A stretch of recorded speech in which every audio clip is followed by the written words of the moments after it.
All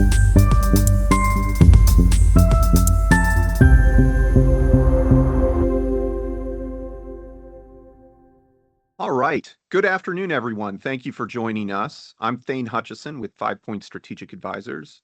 We're excited to have you here today to talk through NMTCs now, how project sponsors can use the latest allocation insights to secure funding. Quick welcome and housekeeping. Thank you all for joining us. Today's agenda, we're going to do quick introductions. What are NMTCs, or New Markets Tax Credits? How do they work? Mapping eligible census tracts, perspectives from a CDE. Questions are welcome in the chat, and the recording will be shared after this session. Quick introduction, so 5 points. There are 2 entities here. Roy, I'll let you introduce yourself. Hi, I'm Roy Alston. I'm Executive Director of 5 Points Community Capital. We're a CDE founded in 2009, and we just became a CDFI in December of 2024. So we are a comprehensive lender and new markets allocatee. And I'm Thane Hutcheson, President of 5 Points Strategic Advisors. We are the advisory arm of 5 Points Community Capital. We help project sponsors, businesses, in corporate site selection, state and local incentives negotiation, and securing NMTC allocation on.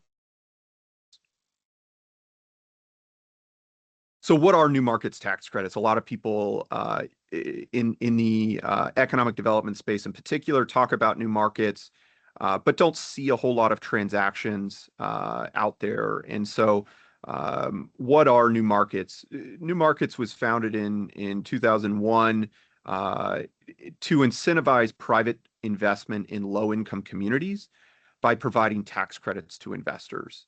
It's designed to drive economic growth, create jobs, and support community development projects.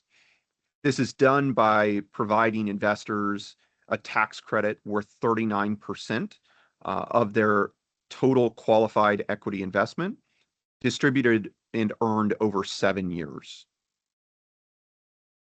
So this is not a federal program without a lot of acronyms, and so we're going to define some of those here now. So starting with one of the more important ones here at the top, community development entity. So a community development entity or CDE is a certified intermediary with a mission to serve low-income communities and manage NMTC allocations. A low-income community is a census tract meeting poverty or income thresholds, and a Qualic B, or Qualified Active Low-Income Community Business, is an operating business or real estate project located within a low-income community that meets certain program requirements. And finally, a Qualic E, which is a Qualified Low-Income Community Investment, is financing by a CDE into a Qualic B that can be loans or equity investments. So it's an acronym salad here with the Qualic E, the CDE, Qualic B, low income community, or between them all. So really, how does it work? So what should you know here? So this is a diagram from the NMTC coalition that I think is about as simple as we can get for a new markets transaction, and it shows the players involved in how the tax credits flow. So starting up at the top, we have the CDFI fund. CDFI fund is a department, an office within the Department of Treasury. The CDFI fund provides an allocation of tax credits to CDEs, community development entities, with the box in the center, and allowing CDEs are then allowed to provide allocation into qualified low-income community businesses, or Qualic Bs, down at the bottom. An interesting element to the New Markets program is up to the top left, the private investor. So the tax credit investor that is purchasing the tax credits. So a project does not need to use the tax credits, the allocation of tax credits. The tax credits are monetized at transaction closing, with that tax credit investor purchasing that stream of tax credits over those 7 years. So with that, that was a lot of information at a very surface level of the New Markets program. Really, what makes a project competitive? So Roy, as a CDE, what makes a project competitive? Even if you sit within a low income community, who can use this? So Thane, thank you. That diagram you laid out is a very simple rule of thumb. Once you get into a transaction, there's multiple boxes as different players come in, and what drives everybody's interest is the community impact, and community impact is defined, uh, really in the New Markets Tax Credit frame. It's serving a distressed community or severely distressed community driven by a census tract or some policy disparities such as a food desert, or something that the government lays out as their what are you trying to eradicate in terms of a challenge. But at the baseline, it's also about job creation. So it has to be located in that particular low income census tract. It has to create jobs. And usually it's driven also by the borrower and how do they define community impact, usually through a community benefits agreement. The community benefits agreement is how will this investment transform the neighborhood, the census tract, impact people. So while it has one lane, it has multiple features to define community impact that's usually agreed upon between the investor, between the lender, the CDE, and the proposed borrower, the qualified low-income business. The typical project size, because it's such a complex program that everyone in the industry has worked to make it a little bit simpler. But when you boil down the cost structure, the best size of a deal is $5 million at minimum, and then can scale up to, uh, you know, 50 to 100 million. But usually, the New Markets portion of the transaction is 20% of the capital stack. So, and when you think about it, it's usually the last part of the money going into a transaction once you've got lending commitments, public investment, credits and incentives. The last 20% of the project readiness is part of the market. And I'm jumping ahead, right? The project types, as I said earlier, job creation, alleviating community needs. Healthcare is a major one, healthy foods.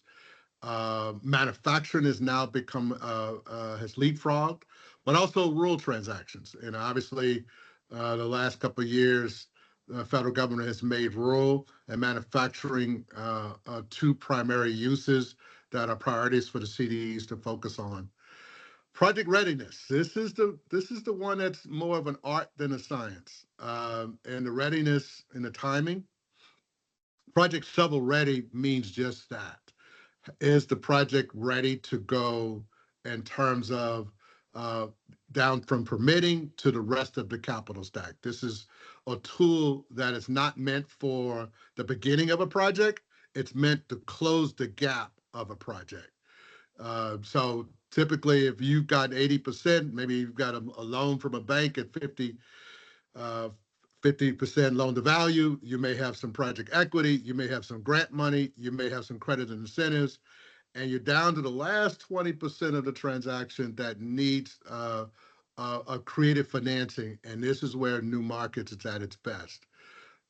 In the way that most CDAs, we love to hear a story about a deal way ahead of time, to be able to put your deal into a pipeline.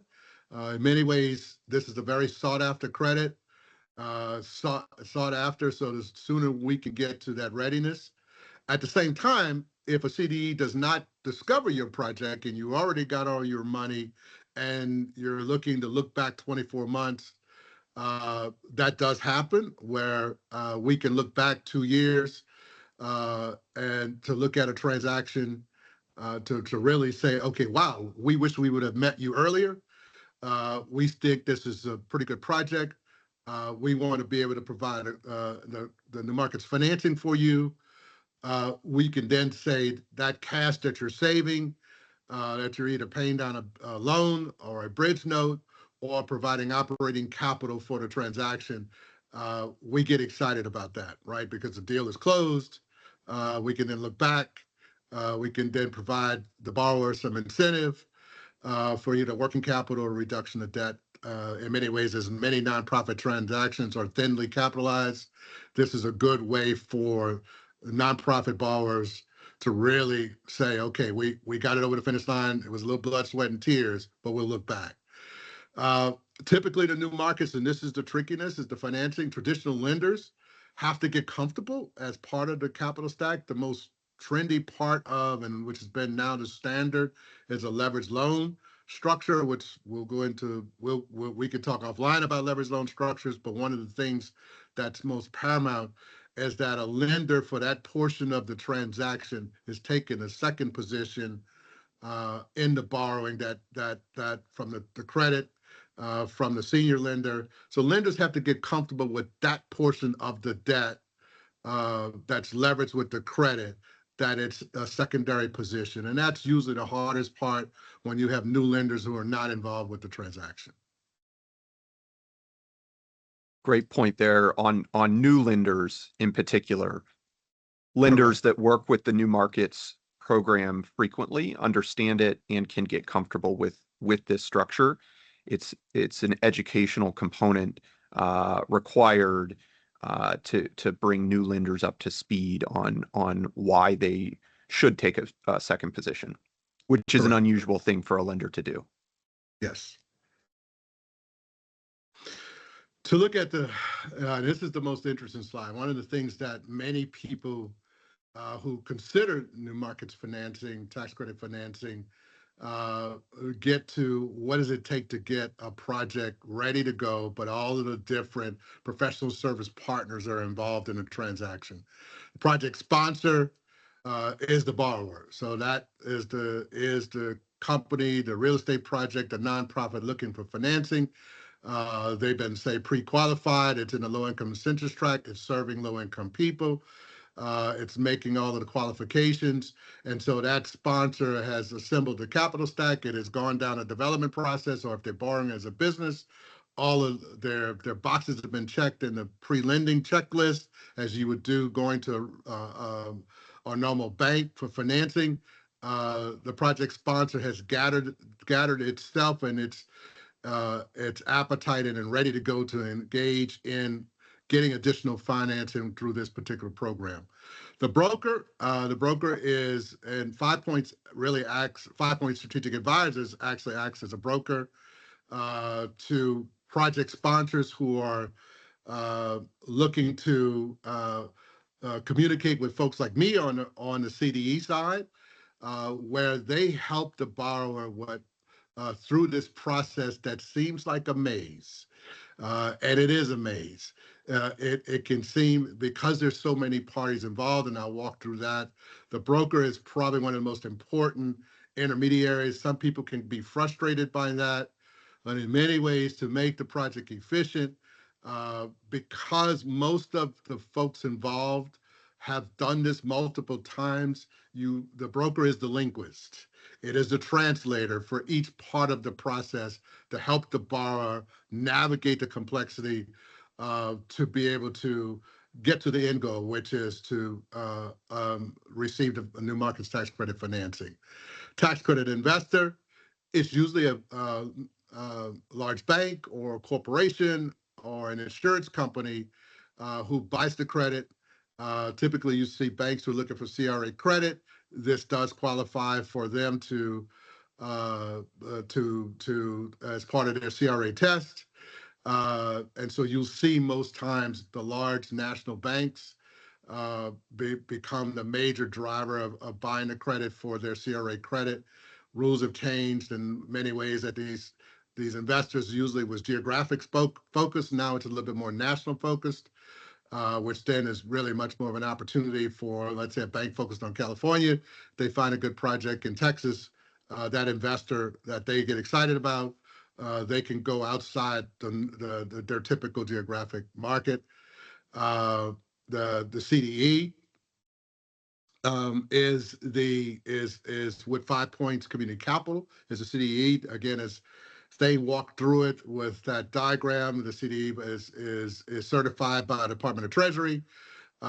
We compete every year. We land the pipeline. We have a business strategy, and we look for transactions and project sponsors that fit into what what we told the federal government, and what we would do with the allocation once we receive it and we put it to good use. Again, as we talked about the lenders in the second part, the legal aspect, lawyers are on all sides of the transaction. The sponsor has a lawyer, broker may or may not. Tax credit investor has legal representation, CDE does, the lender does. So everyone has legal representation. Modeling and the accounting firms are definitely involved as well to really model the transaction for the investor, for the borrower, so everybody knows where they stand. When you walk through, the broker to me is the most critical part of this, to really educate the project sponsor, to walk you through the complexity, to get you comfortable with each party at the table. In many ways, these parties have been working together for 10, 15 years. There's an efficiency. So the broker who has, in essence, pre-qualified you for new markets financing and helped you get ready for, deal ready for all the other participants and navigate you all the way through once you're engaged to completion. This is the team. Well said. Now, to the real important stuff, what does it actually mean financially, Roy? So this is a rule of thumb. It will change on a transaction. It will change based upon your needs. It will change based upon the requirements of the allocations or CDE. But in a rule of thumb, this is when a CDE says they're willing to consider a $10 million allocation. That's not 10 million cash. That is an allocation. The new markets tax credit investor and a sort of rule of thumb is set at 39%. However, a rule of thumb, it might say 3.9 million is the actual cash at the top line. But let's say the investor is only willing to purchase that credit at, say, 79 cents. It's then trickled down to really 3 million. Closing costs and fees, usually around 22% of the transaction. So your net cash to your transaction is 2.1 million. One key caveat to this is that the efficiency of the program and most of the comfort level between with the investors, the lenders, the CDEs is that net cash is really on the borrower's balance sheet as debt that is act as equity, which is unsecured debt for 7 years. This is to give the investor a comfort level that the deal can stand up over a period of time. It gives the investor the comfort level that there won't be any recapture, that the CDE will be able to see the efficiency of the deal from that whole 7-year credit period. That the money is then a loan that acts as equity for 7 years. At the end of the 7 years, there's two ways to look at that net cash.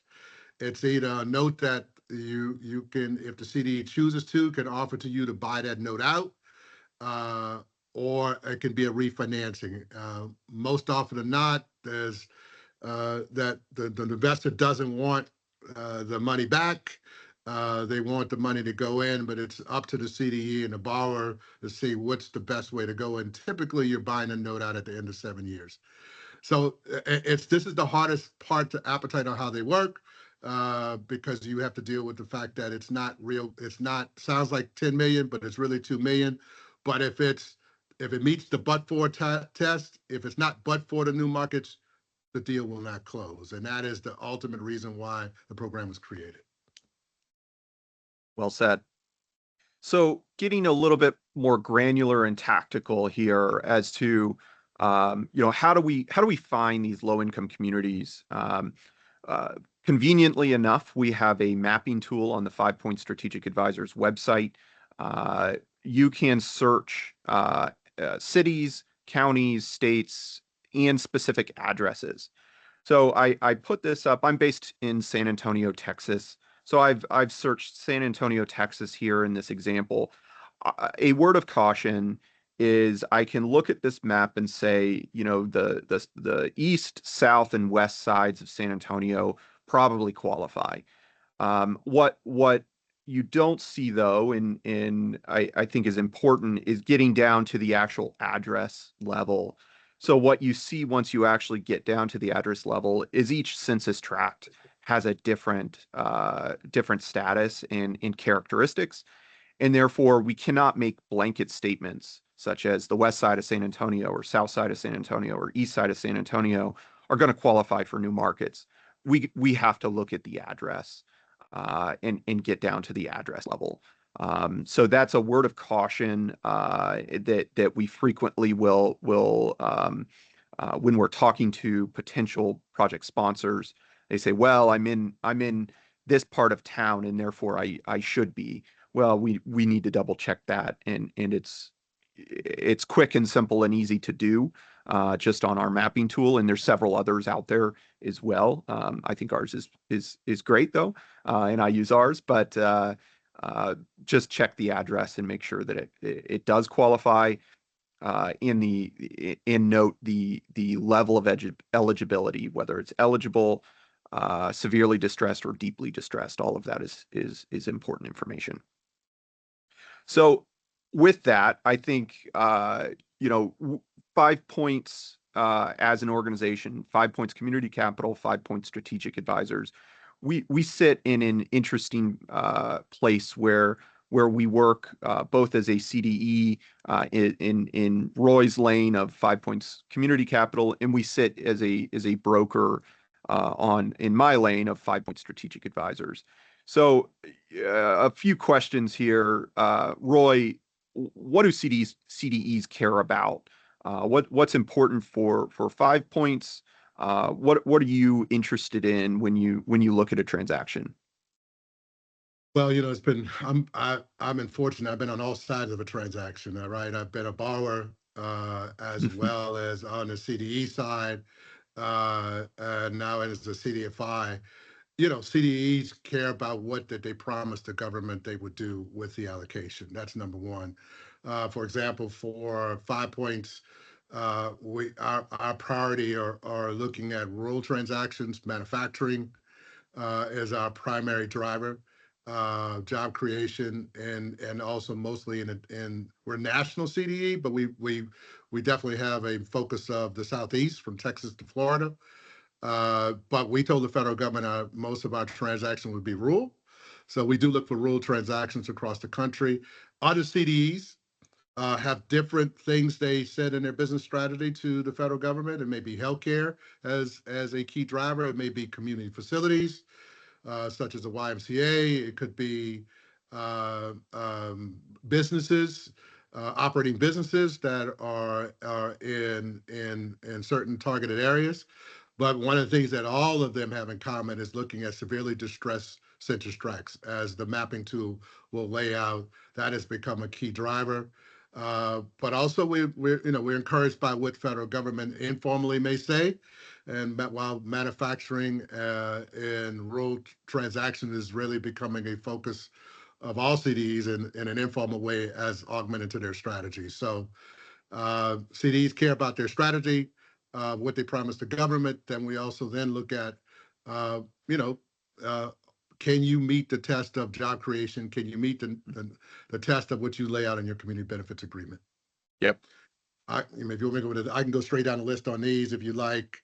Sure. What does new markets tax credit permits mean to the market? Well, in this past summer, uh, uh, the big beautiful bill, I think it was, new markets became permanent, which means in the last 30 years of the program, 25, 30 years, every 5 years, we didn't know if the program was going to sunset or go away. There is now a set $5 billion new markets allocation every year uh, that will open up stability for everyone, for investors to borrowers to CDEs and to lenders and to potential project sponsors. You have an opportunity every year now to know that this program is going to be around. One great thing is that this will open it up to new investors, which means there could be competition for higher pricing to get closer to that 39% of a full credit price. That to me is the most significant part of not only security that you have this lending tool for projects, but also you open it up to new investors into the market that may have been hesitant. The changes under the current administration, obviously, right now we're still in a shutdown. The CDFI fund, new markets is not going anywhere. It may change in a little bit how it's administered a little bit, but it is still, the program is not going anywhere, even as the shutdown is happening. But we do know the priority of this administration is manufacturing and rural investment. So you do get that part of it. So those are the major changes there. There has been an alignment more to try to align other credits with OZ, with new markets for borrowers and LIHTC. I think that's going to be even some more of the changes over the years, is tweaking that alignment so a potential borrower can access other credit and incentive programs. Mm-hmm.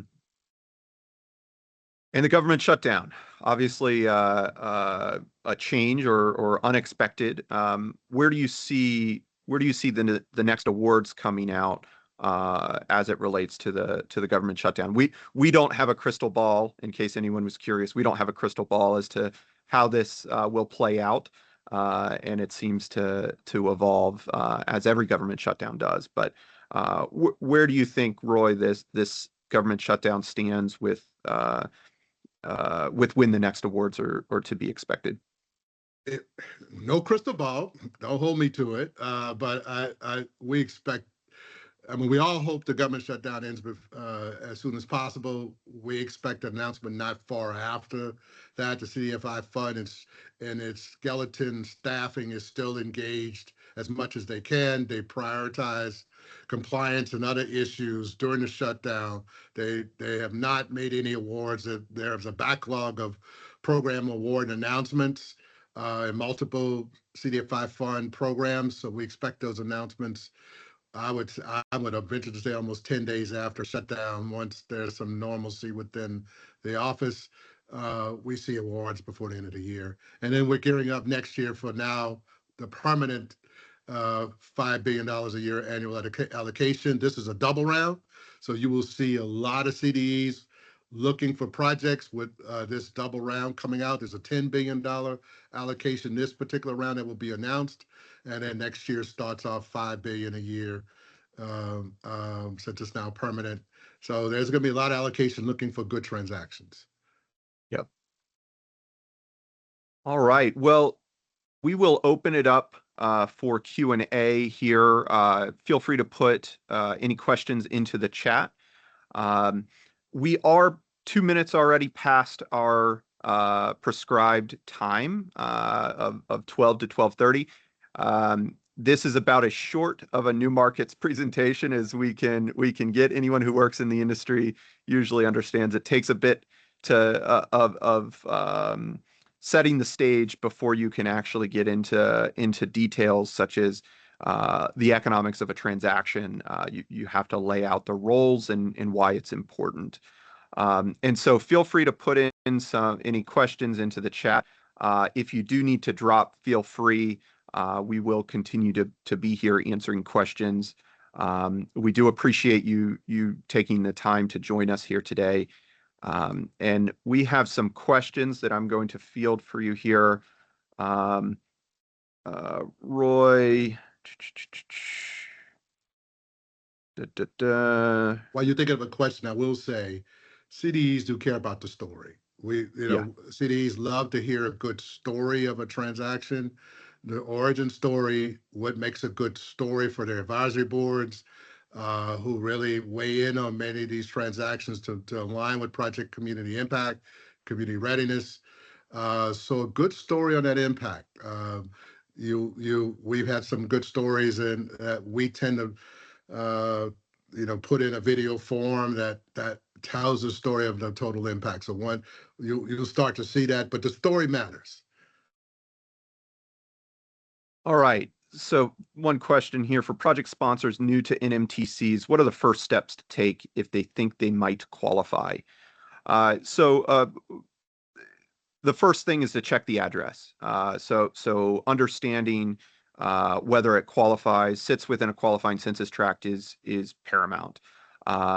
That's important. Next step is understanding whether your capital stack will be compatible with new markets. So how is the capital stack structured? And understanding that is critical. If for example, if this is a multi-use project, and you are considering the use of LIHTC and other credits, as Roy mentioned, understanding how are those components coming into the project, and are they compatible? And they may not be. So understanding the capital stack is really important.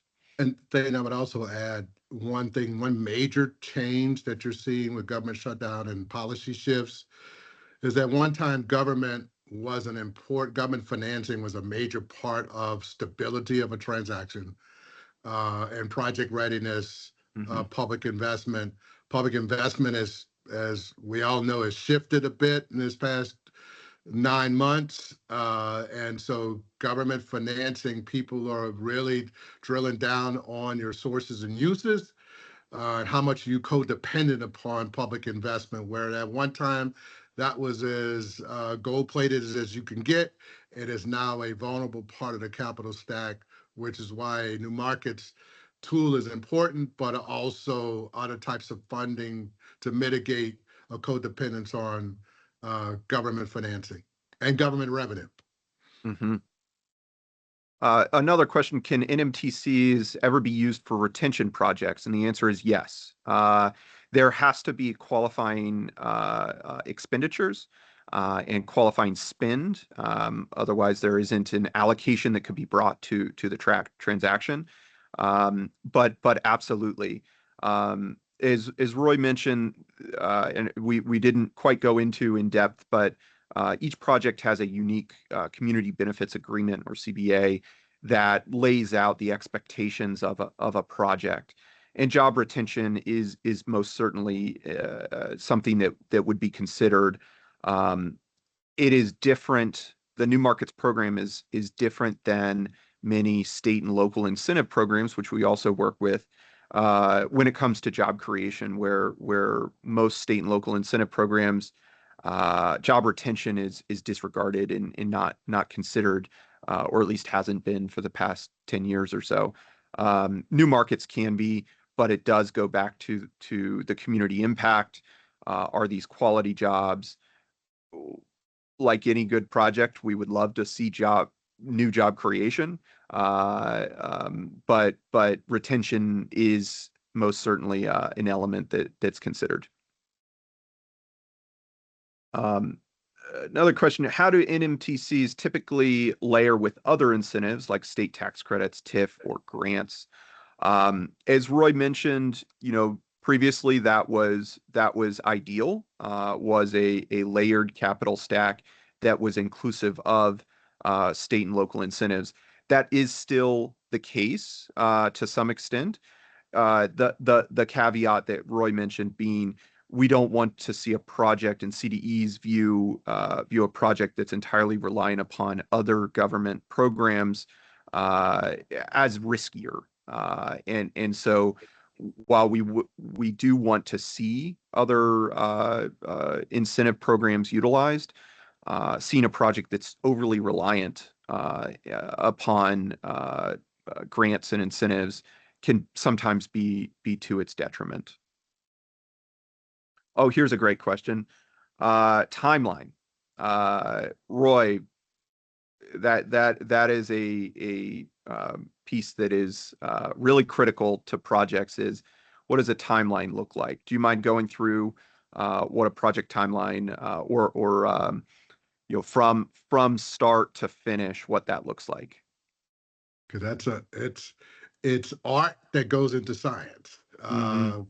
Once you get through the what I call the preliminary stages, let's say you've got your project and your the but-for test internally as you talk to your broker, that you are pretty much feeling like your project is ready to go, and you see uh, your project is ready for financing, or you see the line of sight of permitting during your pre-development. Let's say you're doing a real estate project. I would say it's about a 6-month time frame, and I'm being generous. Mm-hmm.